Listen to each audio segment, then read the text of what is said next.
My YouTube channel Umesh sir. जैसा कि आज तक हमने पढ़ा है प्रेजेंट, तो आज हम पढ़ेंगे कुछ अलग, क्योंकि आप मेरे बहुत से दोस्तों ने मुझे सजेस्ट किया है कि प्लीज आप कुछ एडवांस क्लासेस दीजिए जिससे हमें पढ़ने में इंटरेस्ट आए, क्योंकि ये सब चीजें हम स्कूल में पढ़ चुके हैं। तो आज मैं आपके लिए लेके आया हूँ कुछ एक एडवांस क्लास। और आज मैं ये सब कराने वाला था, लेकिन पहले आता है एक्शन, फिर आता है नो एक्शन। तो हम एक्शन की क्लासेस अभी छोड़ देते हैं और अब पढ़ेंगे हम नो एक्शन की क्लासेस, जो आमतौर पर आप बोलते हुए देखते हो। तो आज हम पढ़ेंगे डेयर टू के बारे में। आपने बहुत सी जगह, बहुत सी फिल्मों में देखा होगा कि हीरोइन एक डायलॉग जरूर बोलती है, वो है how dare to touch me, मतलब तुमने मुझे छूने की हिम्मत कैसे की।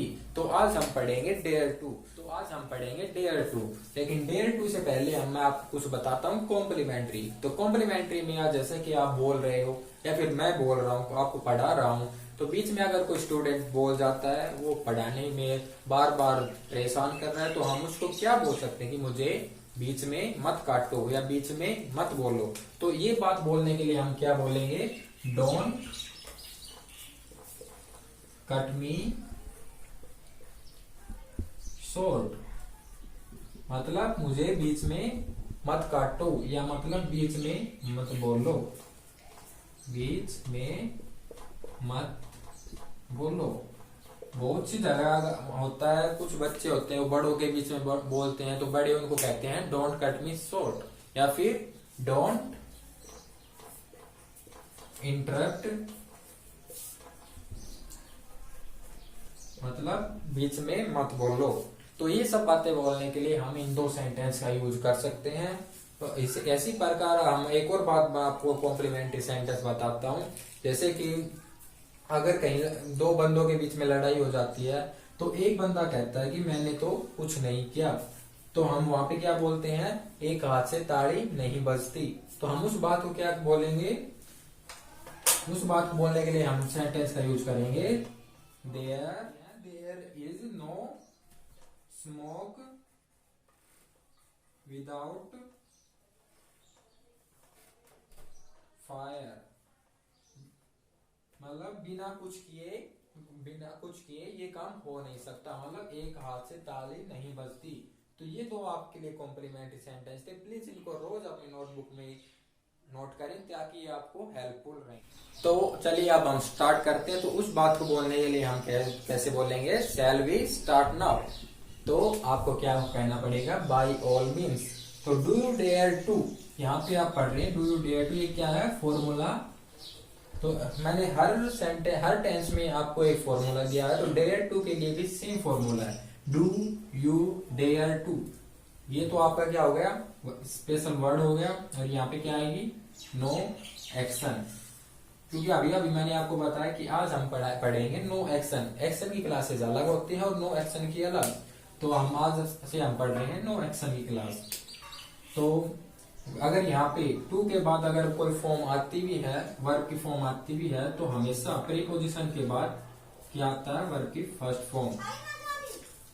तो ऐसा अब आप जैसे कि आपको कोई कहे क्या तुम में कोई हिम्मत है, जैसे कि क्या तुम में तुम्हारे पापा के सामने बोलने की हिम्मत है, तो वो अगर कोई क्वेश्चन करे तो आप कैसे करेंगे, do you dare to speak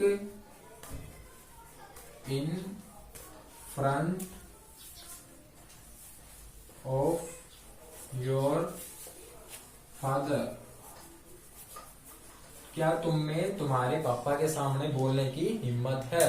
अगर नहीं है तो आई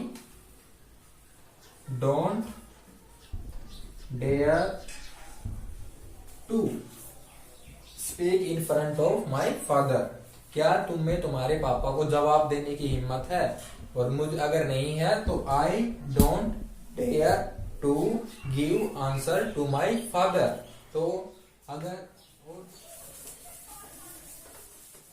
इसके अंदर हम और एग्जाम्पल्स देते हैं, और एग्जाम्पल के अंदर आप क्या देखेंगे, मैं आपको और कुछ नए वर्ड्स बताऊंगा, उन वर्ड्स के ऊपर मैं आपको पहले एग्जाम्पल दे रहा हूं और फिर आप उन वर्ड्स को लिख लेना, मैं उनको हाईलाइट करूंगा। तो हाईलाइट करने के लिए पहले आप देखिए, क्या तुम में अत्याचार के खिलाफ आवाज उठाने की हिम्मत है। तो उसमें क्या बोलेंगे, do you dare to raise your do you dare to raise your voice against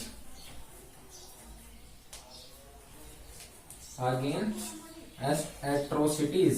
atrocities मतलब क्या होता है? अत्याचार। इसका मतलब अत्याचार।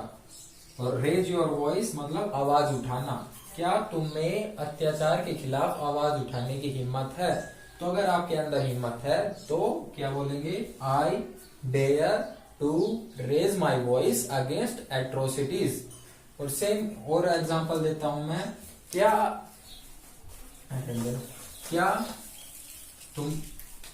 तुम में शोषण के खिलाफ आवाज उठाने की हिम्मत है? तो do you dare to raise your voice against शोषण मतलब एक्सप्लॉइटेशन। शोषण को हम क्या बोलते हैं? एक्सप्लॉइटेशन। क्या तुम्हें शोषण के खिलाफ आवाज उठाने की हिम्मत है? और सेम अगर ऐसे ही और मैं एग्जांपल देता हूं। क्या तुम्हें अन्याय के खिलाफ आवाज उठाने की हिम्मत है? तो do you dare to raise your voice against injustice मतलब अन्याय। क्या तुम्हें अन्याय के खिलाफ आवाज उठाने की हिम्मत है? तो अगर है तो I dare to raise my voice against injustice. ऐसे ही होता है जैसे कि क्या तुम में करप्शन के खिलाफ आवाज उठाने की हिम्मत है?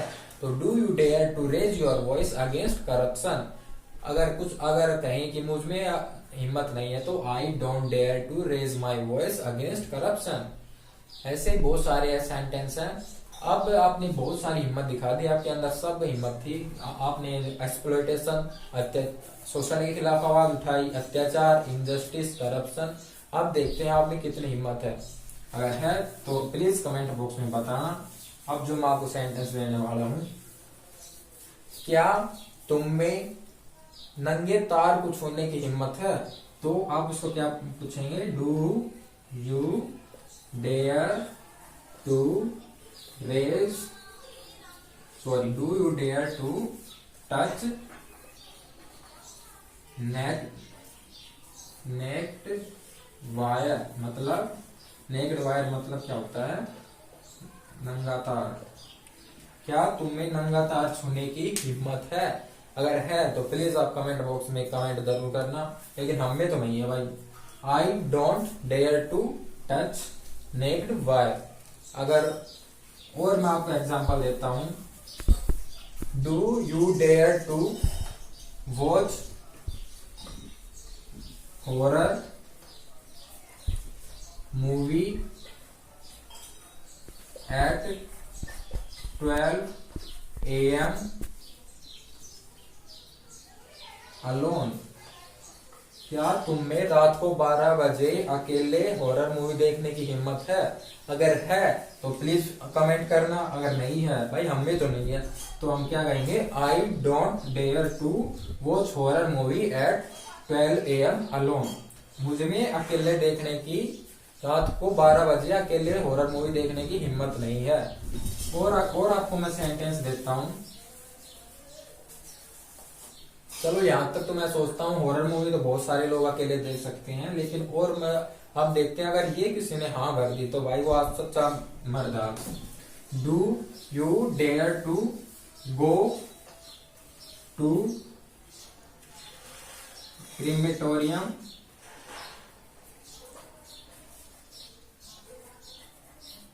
Eight midnight alone.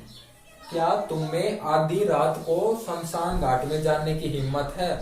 अगर है तो भाई प्लीज कमेंट करना। और लेकिन मुझ में तो नहीं है, तो I don't dare to go to crematorium at midnight alone. आधी रात को अकेले शमशान में जाने की हिम्मत नहीं है।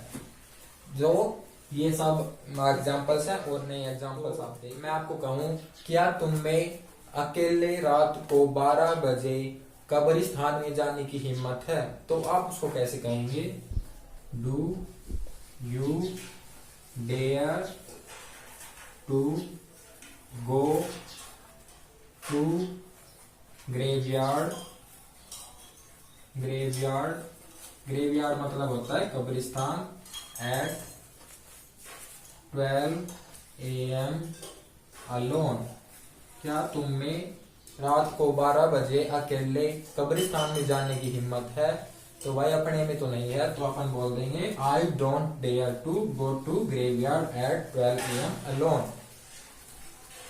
तो ऐसे होगा ये डू के, लेकिन आप इसलिए मत समझ इसके अंदर केवल डू के ही बनते हैं। तो इसके अंदर हम ये भी बोल सकते हैं, क्या उसमें रात के 12 बजे जाने की हिम्मत है? तो यहाँ सिर्फ यहाँ पे इतना सा चेंज होने होगा, डज ही।